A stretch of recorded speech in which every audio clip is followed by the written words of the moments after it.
Schools are always looking for ways to keep students more secure. A new facial recognition security system in a New York school district works by checking each student's face against a database of expelled students, sex offenders, and other possible threats. Some, of course, argue the student security comes at the expense of their personal privacy. Joining us via Skype is cybersecurity expert Tyler Cohen-Wood.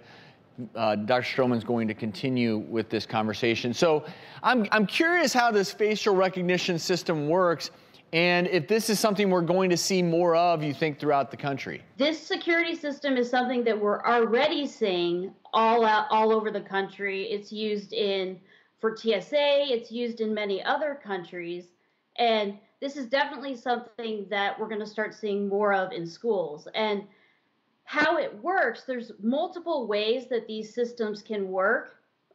They can work in such a way where there's a database of known students and known people that are allowed to enter the building, or where it's got a list of convicted felons or expelled students or people who are potentially people that you don't want to enter the building. What are the benefits, but also maybe what are some of the downsides?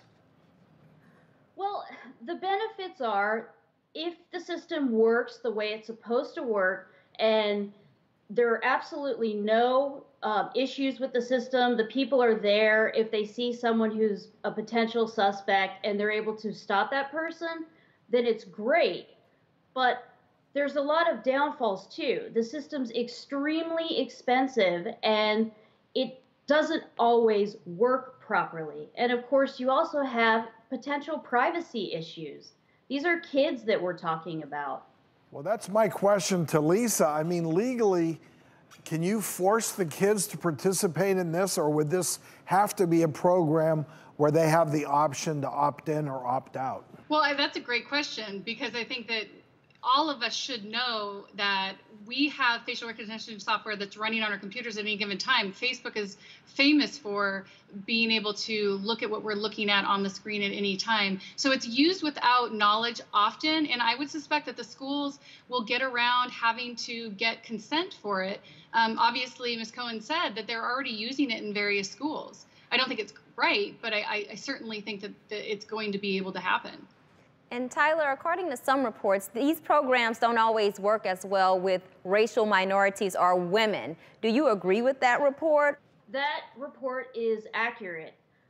Depending on the system that you're using, you're going to have minorities and women are going to be reported falsely. In fact, there was a very recent report that came out where a certain type of facial recognition software was used against members of Congress, and 28 members of Congress were shown up as convicted felons because they apparently matched mugshots. Whoa. Was that wrong? So I would imagine that this would cause a great deal of an emotional distress for a child if they show up in a situation and they're falsely accused. Absolutely, absolutely. Well, and it also just depersonalizes schools, and you'd like to think that at most schools there's personal recognition as opposed to this facial recognition software.